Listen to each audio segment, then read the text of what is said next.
At around 9:30 p.m. on Christmas Eve 1992, 18-year-old Danita Gullette finished up her shift at Rally's, a fast food hamburger restaurant in her hometown of Dayton, Ohio.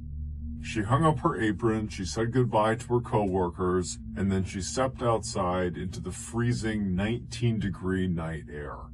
Danita had not driven a car to work that day, so she pulled her plaid flannel jacket tightly around her to keep warm, and then she began to briskly walk in the direction of her mother's house, which was only a couple of miles away. That night, like every other Christmas Eve night, Danita's family had all gathered up at her mother's house to celebrate. The Gullettes were one of those big families that were very close and who always looked out for each other. When Danita had gotten pregnant when she was only 15 years old, she had told her parents and 7 siblings, all of whom were older than her, that she'd likely have to drop out of school and get a full-time job to provide for this child. But her family's reaction was, "Nonsense. We'll help you raise this baby so you can stay in school and get a good job and still have a great life." And sure enough, from the moment Danita gave birth to her daughter, her entire family stepped up and made themselves available to provide childcare anytime she needed them to. Fast forward a couple of years back to that Christmas Eve night in 1992, and since Danita had to work that shift at Rally's, her daughter, who was now 2 years old, had been spending the night with her family at her mother's house. And so as Danita walked, she suddenly had this urge to call her family and just check in to make sure her daughter was okay, and also just to give them a heads up that she would be there in the next 30 minutes or so. So at around 10 p.m., she stopped at a payphone on the side of the road that was only about a half mile from the Rally's restaurant. She fished some coins out of her pocket, she put them into the slot on the phone, and then she dialed her mother's phone number. As the phone rang, Danita likely was thinking about how much fun it was going to be to see everyone that night. She also likely was looking forward to eating some of her mother's famous chili and cornbread that she always made around this time of the year. At Danita's mother's house, her whole family was sitting around in the living room chatting and having a nice time, just waiting for Danita to arrive. At 10 p.m., when the phone rang in the house, immediately everyone in Danita's family assumed it had to be Danita calling to let them know that she was off work and that she would be home soon. So when the phone was ringing, one of Danita's siblings, Rhonda, she jumped up and she excitedly ran into the kitchen and she pulled the phone off the receiver and she said, "Hello?" expecting to hear her sister's very happy voice on the other end of the line. But instead, she heard silence. Rhonda said, "Hello?" a few more times, but when she was still met with silence, she shrugged and put the receiver back into its cradle, and then she walked back into the living room and she told her family that no, it was not Danita, it must have been a wrong number. Danita's family would stay up for a little while longer waiting for Danita, but she never showed up, and they never actually spoke to her on the phone. Eventually, the family was so tired they decided to just go to bed for the night. They figured Danita must have gotten hung up at work, which was prone to happen, and so they would just have to wait until the next morning to celebrate the holidays with her. Around the time Danita stepped outside of the Rally's restaurant and began making her walk to her mother's house, Dayton, Ohio homicide detective Doyle Burke was finishing Christmas Eve dinner at his grandmother's house in the suburbs with his wife and their 2 young children. Like the Gullettes, the Burkes also liked to get together with family on Christmas Eve at Grandma's. But much as Detective Burke enjoyed the holidays, he'd been a homicide cop long enough to know that just about every week, at least one person got murdered in Dayton. And so chances were good at some point over the next couple of days, he'd be called into work.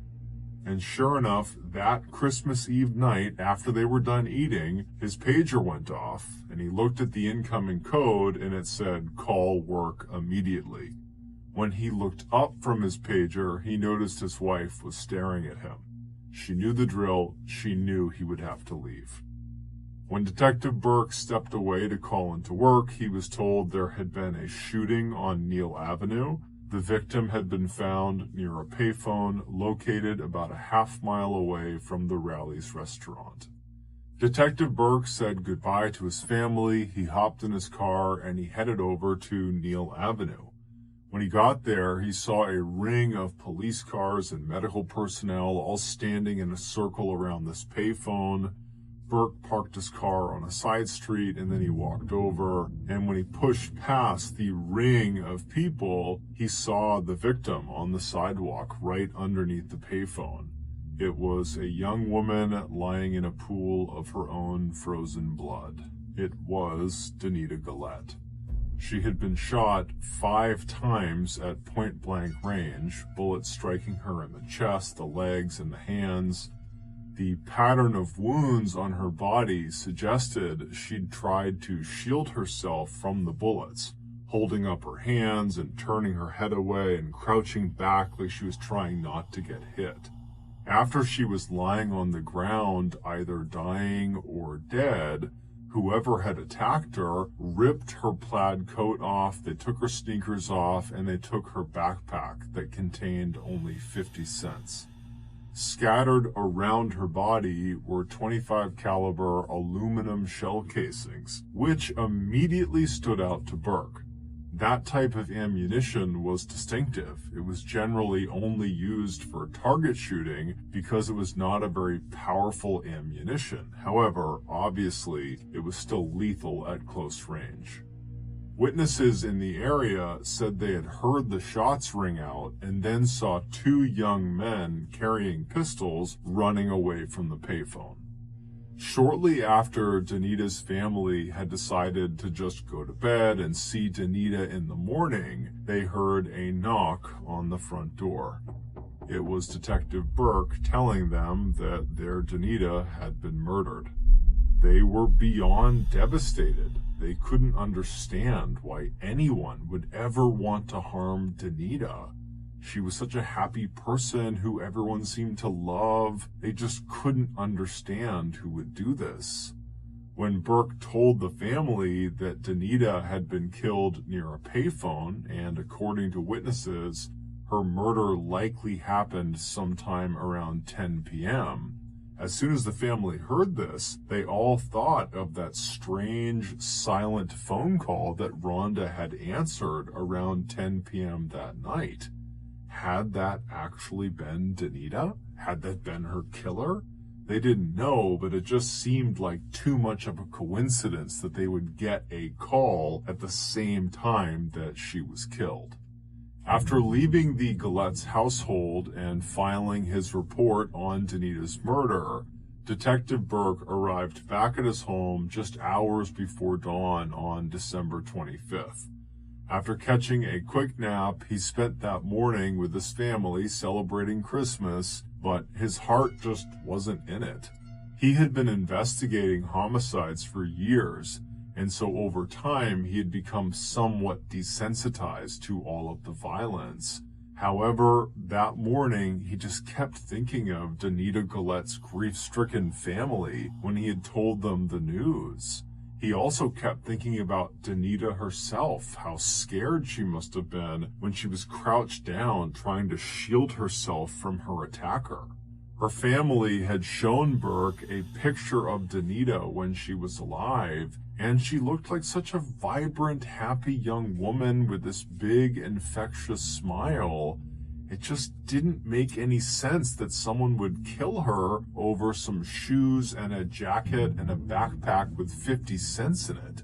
Was this actually a personal attack where they knew who Danita was and they were targeting her, and then afterwards they kind of set it up to look like a robbery?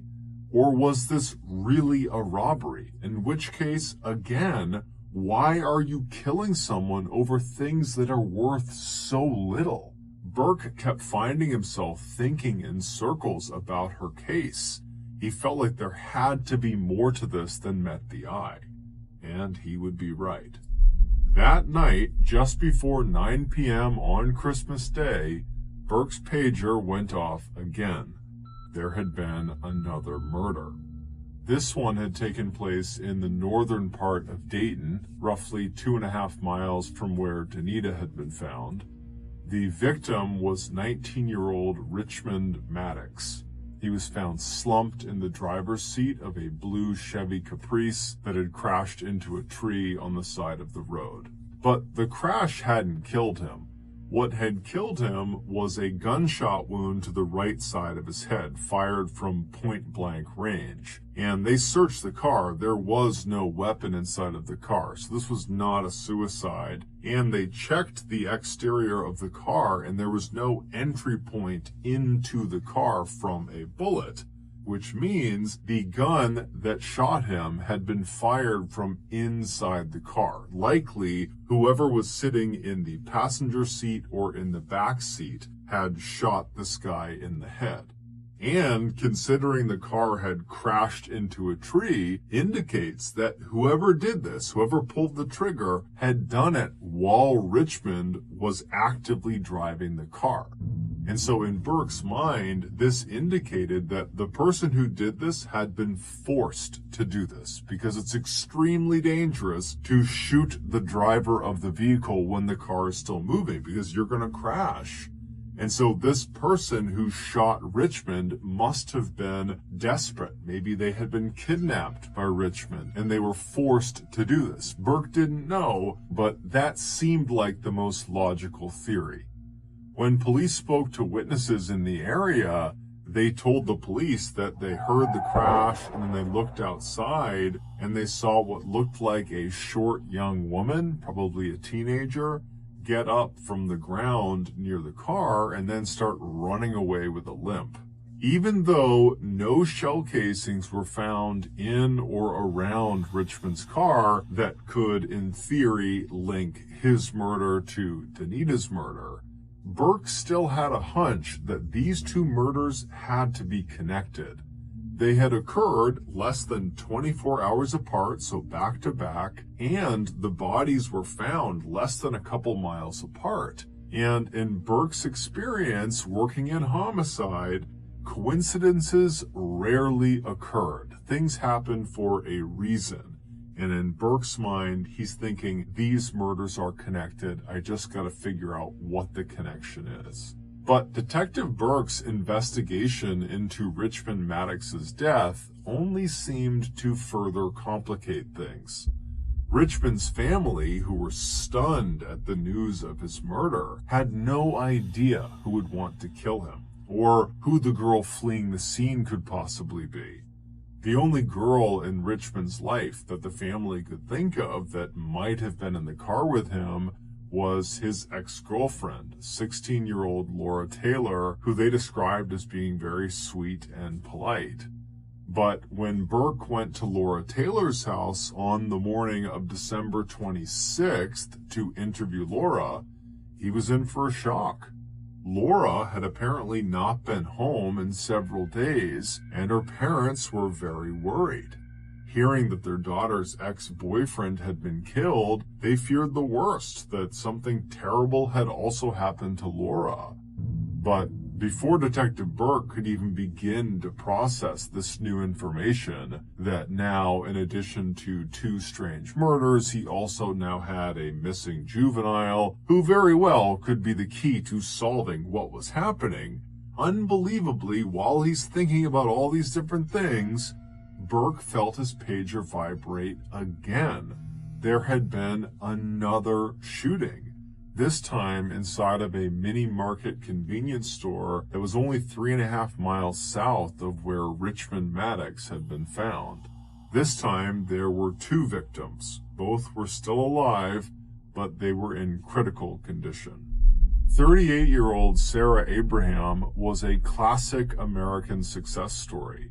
After immigrating to the United States from war-torn Ethiopia, She and her family worked hard and established businesses in the Dayton area that included a restaurant and a few convenience stores.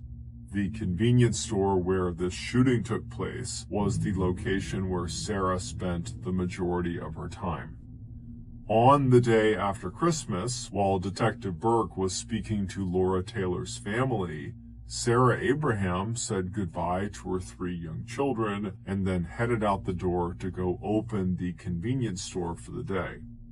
Once she arrived and she opened the store and went inside, a 71-year-old regular named Jimmy Thompson came in, and he stood by the register to chat with her about the holidays. And then at some point, a middle-aged man named Jones Pettis came inside as well, and he began browsing down one of the aisles. A few minutes later, a teenage girl came up to the register and tried to buy a pack of gum, but she was 5 cents short. Jimmy cheerfully reached into his pocket and gave her a nickel. She smiled, took the nickel, put it on the counter, and then she took the gum and walked out of the store. Then, a few minutes after the girl had left, 2 young men entered the store, each holding a pistol. Sarah and Jimmy immediately threw their hands up over their head, and Sarah told the gunman, take anything you want. We'll give you all the money we have. Please just don't shoot us. One of the men barked at her to open the cash register and give them all of her money. And so with shaking hands, Sarah reached down and she opened the register. She pulled all the money out. She gave it to them, and then she kept her hands up. She had given them everything they had wanted. But for some reason, the man who had taken the money from her still raised his pistol up. He put it right in her face, and he fired 2 shots. One went straight through her mouth, and the other went through the top of her head. And then, after she collapsed to the ground, the men began shooting at Jimmy, but amazingly, they missed him despite being right in front of him. And Jimmy, who was thinking on his feet, immediately threw himself kind of over the counter and acted like he had been mortally wounded. And so the gunmen, believing Jimmy was down as well, they turned around and they began walking out of the store. But as they were leaving, they noticed Jones Pettis, who was trying to hide at the end of one of the aisles. And so they just fired at him, striking him in the hand and in the stomach. Then the 2 gunmen left, they hopped in a car, and they fled. Paramedics would rush Sarah Abraham and Jones Pettis to the hospital.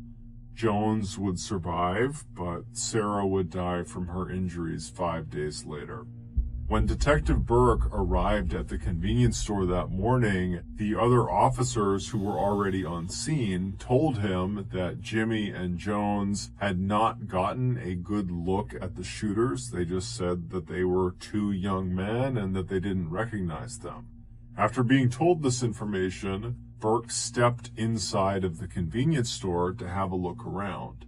He was already operating on the idea that this attack had to be linked to Richmond Maddox and to Danita Gullette, because again, the proximity and time to the other murders was just too much to overlook. That couldn't be a coincidence.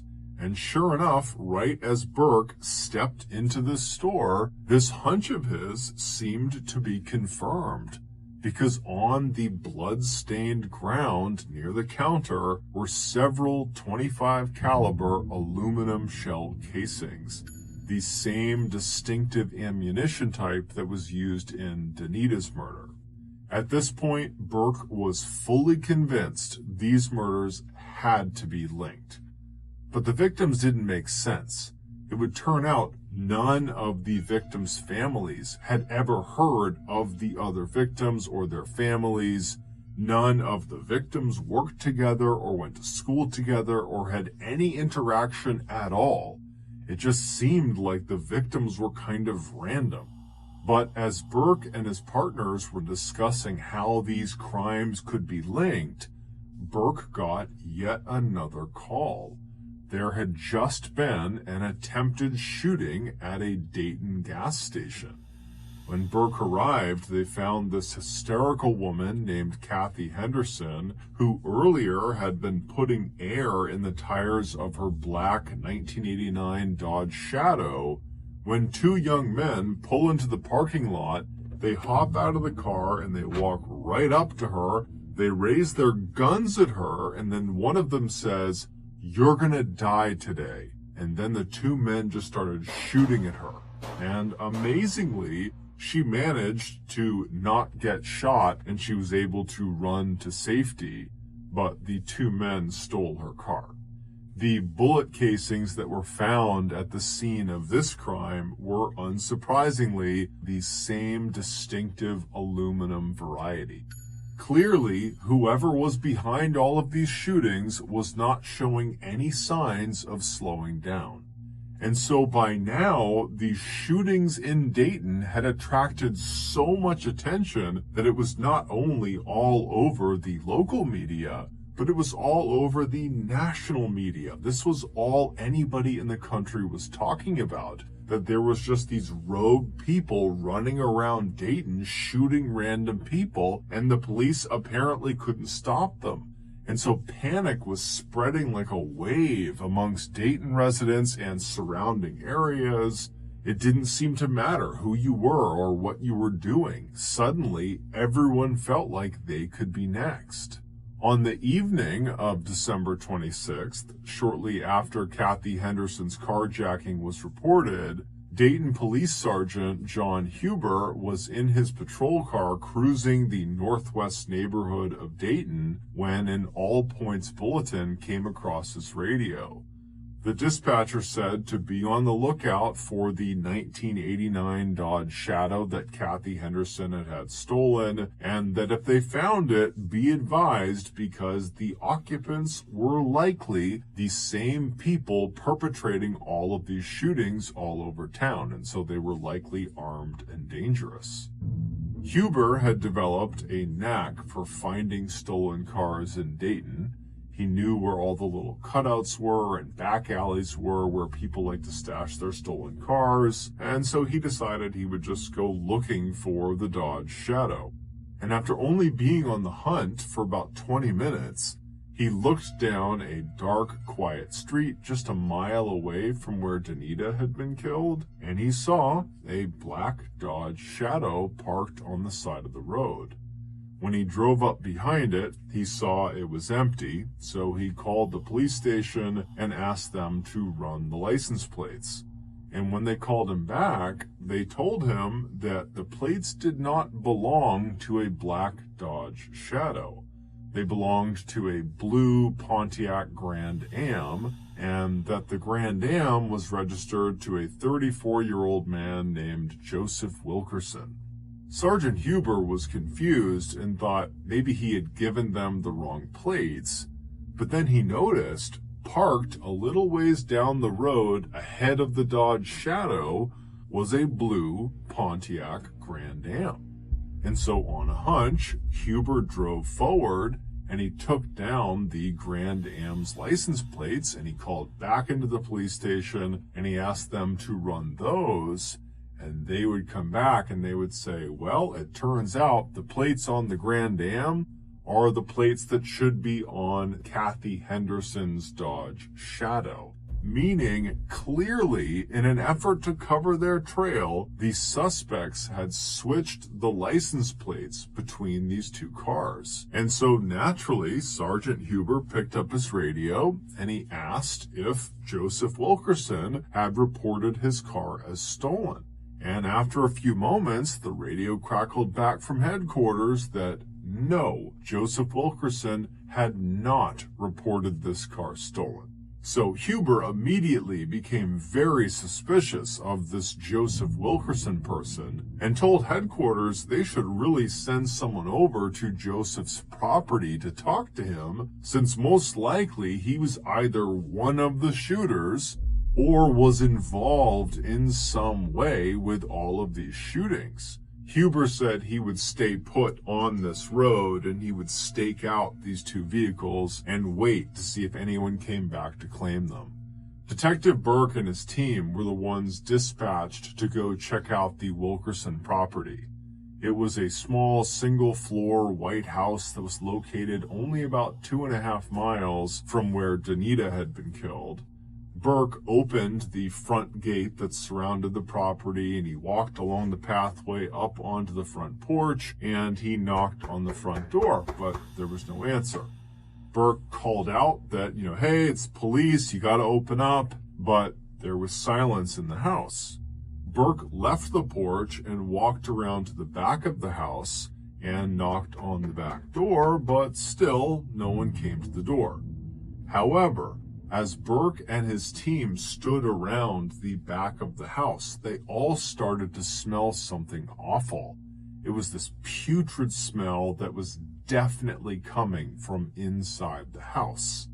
They didn't know what the smell was, but given the circumstances and frankly the urgency to figure out who is behind all these shootings, they decided this smell constituted potential foul play, and so they kicked in the back door and they made entry into the house. The smell picked up tenfold. It smelled absolutely horrible inside this house. And just from a quick glance around the inside, it was very obvious this house had been ransacked. Somebody had robbed this house. All the drawers and cabinets had been opened. There was trash and clothing and random pieces of electronics all over the ground. And so the police, they have their guns out. They're scanning around the room and they're yelling out, "Police! If you're here, show yourself, we're coming in." But no one showed themselves. It was all silent in the house. And so the police began carefully stepping through the house, and they eventually turned right and began walking down this one central hallway that seemed to lead to kind of a back room that looked like maybe a bedroom at the end of the hall. And as they're walking down this hallway, the smell is getting stronger and stronger. And then finally they get to the end of this hallway and they look into this room and they can see what is causing the smell. There on the bed in this room was 34-year-old Joseph Wilkerson. His wrists and his ankles had been tied to the 4 posters of the bed with electrical wire, kind of putting him in a spread eagle position on his back. He had no clothes on, but he had a pillow over his chest and his head, and on the outside, on the top of the pillow, were 2 obvious scorch marks. Someone had clearly pressed a gun into that pillow and then fired 2 shots through it into Joseph's chest and his head, killing him. And from the look of his body and the smell, Wilkerson had likely been dead for at least several days. Also on the ground was another aluminum shell casing, meaning almost certainly this murder was connected to all the others. But the police still had no clue who their attackers were. Who were these mysterious 2 young men? Who was this young girl who jumped out of that car? Was that Laura Taylor? Was that the ex-girlfriend? Was she kidnapped? They didn't know. None of it made any sense. Who were the victims? They don't know each other. Why are they being chosen? What is the connection? And so because the police were kind of at a dead end and they really didn't know where to take this case, they set up a tip line that night for people in Dayton and outside of Dayton to call in with any information about any of these shooting victims. And over the first couple of hours that this tip line was established, the callers that were calling in were providing nothing of value.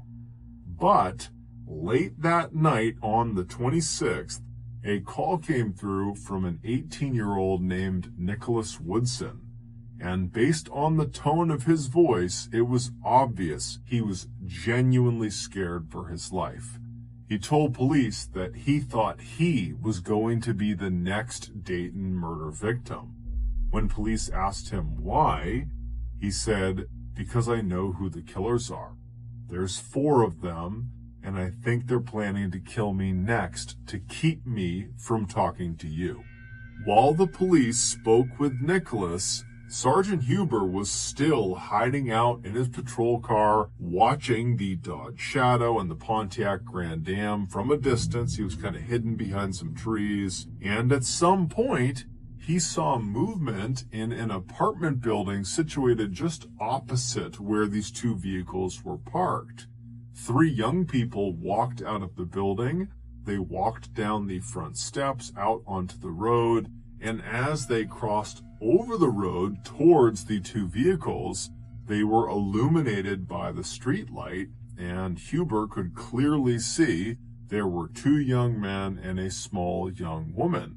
One of the men climbed into the driver's seat of the Dodge Shadow, while the other 2 climbed into the passenger and back seat of the Shadow. As the driver turned the Shadow on and pulled away from the curb, Huber radioed into headquarters that the vehicle was on the move and he needed backup right away, and then he too pulled away from the curb and began following them.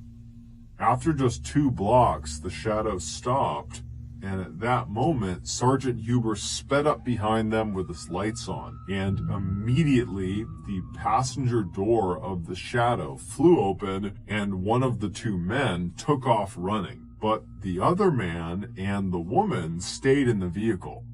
Huber's backup had not arrived yet, so he couldn't worry about the runner.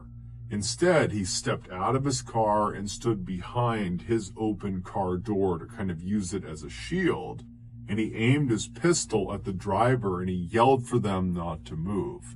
Inside the Dodge, the interior light was now on, and it showed the man was still sitting in the driver's seat, not really doing anything, and the young woman who was in the car, who was in the back seat, she was becoming hysterical, and she was screaming at the driver to shoot him now, shoot him now.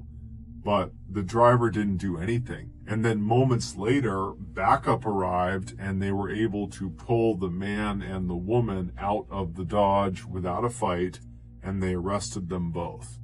They were 19-year-old Marvalis Keene, and the young woman was none other than 16-year-old Laura Taylor, the ex-girlfriend of Richmond Maddox, whose family had reported her missing. The police searched the nearby buildings for the man who had run, and they quickly found him. He had gone back inside the apartment building that Sergeant Huber had originally seen the trio come out of before they got into the Dodge Shadow. The runner was 17-year-old DeMarcus Smith, and with him in the building he was attempting to hide inside of was 20-year-old Heather Matthews, and she was actively trying to hide DeMarcus. And so both of them were arrested as well. When all 4 of them were brought back to the station, the police noticed that Marvalis was wearing Danita's flannel jacket, and DeMarcus was wearing Danita's sneakers. Additionally, while these 4 were being processed at the police station, a call came in from a team of police investigators who were searching the Dodge Shadow, and they would say that they recovered 2 guns, a .32 caliber Derringer pistol and a .25 caliber pistol that contained the same distinctive aluminum ammunition that was used in almost all of the murders. The police had just caught their killers, and they would soon find out they had done a lot more damage than the public was aware of. The police would interrogate all 4 of them that night, starting with Laura Taylor, who they thought would be the easiest to get information from because she was 16, so she was the youngest, and she was considered to be very kind and thoughtful. But Laura would remain silent for the entire long interrogation, and when she was asked at some point if she wanted to take a break to go use the restroom, she just stood up and urinated directly onto the floor and then sat back down again in silence. But Laura was the only one who acted tough. The other 3 talked. And before long, the police heard the whole awful story of what they had done. It all started back on the night of December 24th, Christmas Eve. Laura, Heather, and Marvalis were sitting around together talking about how they needed money. And at some point, Laura suggested they rob a guy she knew, Joseph Wilkerson. She said he probably had lots of nice things in his house, and I know he has a car, so we can take all of that.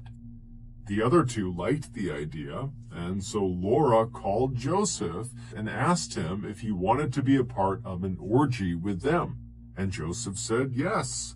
So the trio walked over to Joseph's house. He let them in, and then the two girls and Joseph walked back into that back bedroom while Marvalis sat on the couch in the living room.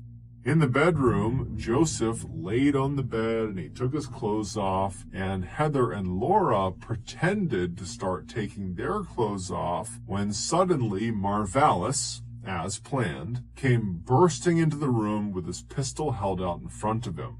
He aimed it at Joseph and told him not to move, and then he ordered Heather and Laura to tie Joseph's hands and ankles to the four posters of the bed. Joseph immediately begins to beg for his life and tells them they can take anything they want in the house. Anything in this house, it's yours, just please don't shoot me.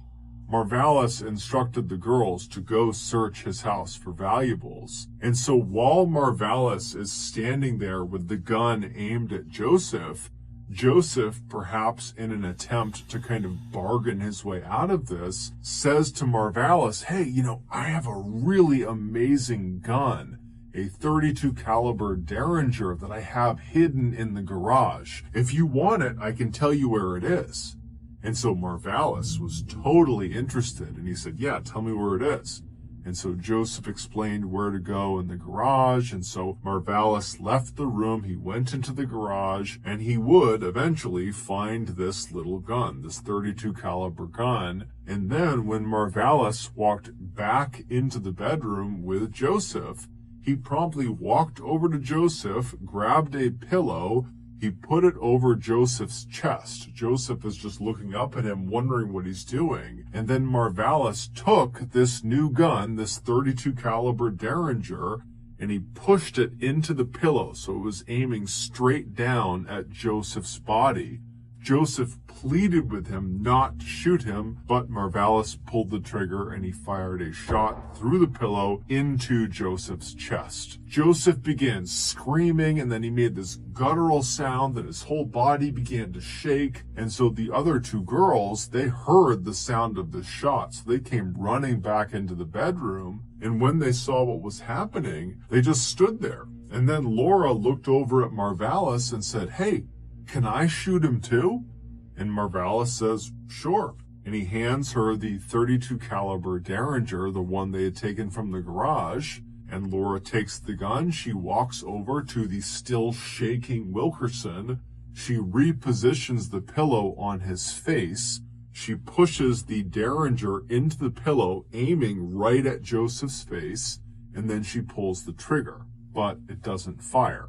And so frustrated, she turns away from Wilkerson, who's still making all sorts of noise. He's still shaking. And she walks over to Marvalis and says, let me use your gun. And so Marvalis pulls out a .25 caliber gun. It was his gun. It was the gun that used aluminum shell casing rounds. And he hands it to Laura. And so Laura hands him the Derringer. She takes the .25 caliber. And then she walks right next to Joseph again. She grabs the pillow and makes sure it's flush to his face. She puts the .25 caliber gun up against the pillow, aiming it right at Joseph's face, and then she pulls the trigger. This time the gun would fire, and as soon as it did, Joseph's body stopped shaking and he went limp. As the trio stood there staring at Joseph Wilkerson's lifeless body, they all realized something. Killing was actually quite fun. The trio left the bedroom and began eating Wilkerson's food and watching his TV and looking for things to steal, all the while happily talking about how amazing the killing experience had just been. Eventually, though, their killing high had worn off, and they realized that Wilkerson did not have any cash in the house, and really, he didn't have nice stuff in his house, so they couldn't really even sell very much of it for very much money. And so they decided they needed to go rob somebody else to get the money they needed. But first, they recruited another friend of theirs, DeMarcus Smith, to come over and join them. When DeMarcus arrived, he, along with Laura and Marvalis, left Wilkerson's house, leaving Heather behind to watch over the place. The trio walked away from the house towards town, keeping an eye out for anyone who was out alone and could potentially be an easy target to mug. And eventually, around 10 p.m., they spotted a young woman they didn't know standing near a payphone. It was Danita, and she was fishing coins out of her pocket to put into the phone. By the time Danita had finished dialing the number of her mother's house, she heard the sound of Marvalis and DeMarcus come running up behind her, and when she turned around, she saw they had guns pointing at her, so she dropped the phone. Then the two men demanded she give them her shoes, which she instantly did, but then, simply because he thought it would be fun, Marvalis still just started shooting her. So he shot Danita 4 times, and then DeMarcus, who had not been a part of the Wilkerson killing, just immediately joined in, and he shot her a 5th time. After she was laying on the ground, dead or dying, the two men yanked her plaid jacket and her backpack off, and then they ran back to Laura on the other side of the road, and the trio retreated back to the Wilkerson house. When Danita's sister, Rhonda, picked up that phone call around 10 p.m. and was met with silence, that really had been her sister Danita calling, but Danita had died literally seconds before the line had connected. Even though, once again, their robbery target did not yield them very much in terms of monetary value, the friends felt like this second murder was still a really good thing. It was a turning point for them. They felt invincible. Killing was the best high that any of them had ever experienced. So in some ways, it didn't matter that they weren't making any money out of these robberies. It was the killing part they liked. To celebrate their murders, the 4 friends threw a party that night at Wilkerson's house. So Wilkerson's dead body is just literally decomposing in the bedroom. They just shut the door during this party. One of the people who showed up to this party was Jeffrey Wright, one of Heather's former boyfriends. And at some point in the night, Heather and Jeffrey got into this huge argument, and Jeffrey grabbed Heather by the hair and started dragging her into a back room. And so, drawn by the commotion of this, Marvalis burst into the room after them and chased Jeffrey, who leapt out of a window. Marvalis jumped out of the window after him and then began shooting at him, hitting Jeffrey 4 times in the legs as he ran away. Miraculously, Jeffrey would make it to a hospital and he would survive, though he would not go to police and tell them what happened. Seeing Heather's ex-boyfriend get shot excited Laura, and she decided she wanted to shoot her ex-boyfriend too. So the next day, on Christmas, Laura called up Richmond Maddox and asked him if he wanted to have sex with her at a nearby motel. When he said yes, she told him he would have to pay for the motel, so bring cash. Richmond agreed, and when he arrived at the designated meeting place that day, Laura climbed into the front passenger seat next to him, knowing full well she was going to kill him and steal the money out of his wallet first chance she got. But after they took off, Richmond looked in his rearview mirror and he saw Marvalis and DeMarcus following them in a car. Sensing this was a setup, Richmond hit the gas, and without any hesitation, Laura pulled out the .32 caliber Derringer pistol they had stolen from Wilkerson. She placed it against Richmond's right temple and she fired. Then she threw herself out of the moving car right before it crashed into the tree. Marvalis and DeMarcus would swing by and pick her up a little ways down the road, and then the trio would head back to their base of operations, the Wilkerson house. At this point, the foursome had killed 3 people and nearly killed a 4th. But while they were very pleased with this, they still hadn't managed to take anything of real value from any of their victims, and realistically, even though the killing was fun, they did need cash. They had no money. So the next morning on December 26th, Laura, Marvalis, DeMarcus, and Heather decided they would rob a convenience store. So they pulled up in front of Sarah Abraham's store, and while Heather, DeMarcus, and Marvalis waited outside in the car, Laura went in to scope the place out. After going inside and counting how many people were in there, although she counted wrong, she walked up to the counter to buy gum, but she was a nickel short. However, 71-year-old Jimmy Thompson gave her the nickel she needed, and so she bought the gum, she smiled, and she made her way out. When she walked back outside, she hopped into the car, and she told DeMarcus and Marvalis that it was just 2 people inside, the cashier and the man who had given her a nickel.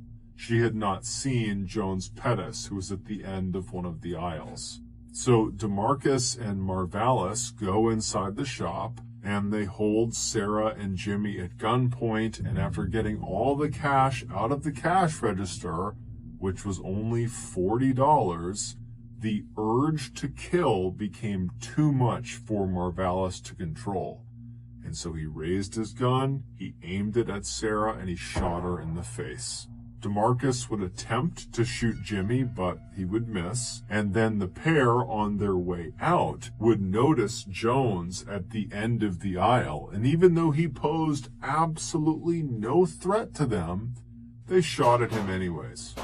After Heather drove them away from the convenience store, they stopped at a gas station for reasons we don't really know, at which point DeMarcus and Marvalis, they see this woman, Kathy Henderson, who's just completely minding her own business. She's putting air in her Dodge Shadow's tires, and they decide they're going to kill her too. So they hop out of the car, they walk over to her, and Marvalis literally says to her, "You're gonna die today," and then he raises his gun and he begins shooting at her, as does DeMarcus. But amazingly, they miss her, and so she gets away. She does not get shot, and then they just steal her car. Even though by now the foursome had left behind an astounding amount of evidence that 100% was going to get them caught eventually. Despite that, their only fear at this time was that 2 of their friends, 18-year-old Marvin Washington and 16-year-old Wendy Cottrill, might snitch and turn them in. Marvin and Wendy had been present at that big party at the Wilkerson's house and had overheard the foursome talking about the murders, and the foursome knew they had overheard. But strangely, Wendy and Marvin were not the only people at that party who had overheard them. 18-year-old Nicholas Woodson was also at this party, and he overheard, and they knew he overheard. But for some reason, the foursome had identified Marvin and Wendy as the most likely to snitch. And so Marvalis confronted the pair about this, and he told them they would have to come along for the next murder to prove their loyalty and trustworthiness. And Wendy and Marvin agreed. And so that night on December 26th, Marvalis and DeMarcus drove Marvin and Wendy out to the edge of town to this gravel pit. And when they got there and parked the car, Wendy and Marvin realized they were the next murder victims. They pleaded with Marvalis to let them go, that they wouldn't say anything, they promised, but he wasn't having it.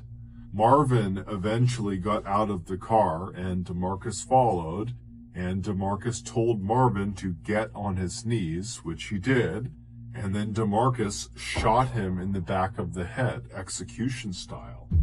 And so Wendy has seen this happen, so she knows she's next, and she begins screaming and begging for her life, and she grabs onto the inside of the car so as not to get pulled out. But DeMarcus comes back over to the car, he grabs her and starts pulling on her, and then Marvalis as well comes around and he grabs onto her too. And between the two of them, they're able to pull Wendy out of the car, at which point Marvalis told her to open her mouth. And eventually she would, and Marvalis put the pistol, the .25 caliber pistol, into her mouth, and he told her to bite the barrel. And then when she was biting the barrel, he pulled the trigger. The killers left the bodies where they fell and just hopped back in their car and headed back into town. Nicholas Woodson likely knew that Marvin and Wendy had just been killed for snitching. And so he's thinking to himself, I overheard them talking about the murders. What's stopping Marvalis and DeMarcus from killing me next? I know about the murders, and they know that. And so that was the point at which Nicholas would call the tip line, and he would say, I know who the killers are. It's these 4 people. And literally, practically at the exact same time that Nicholas was giving this tip, Sergeant Huber had spotted Marvalis and DeMarcus and Laura getting into the Dodge Shadow, which would lead to their arrest as well as Heather Matthews' arrest. After going to trial a year later, Laura Taylor, Heather Matthews, and DeMarcus Smith would all receive life sentences. As for Marvalis Keene, who was effectively the ringleader of the foursome, he would be sentenced to death. His execution was carried out on July 21st, 2009. He died by lethal injection.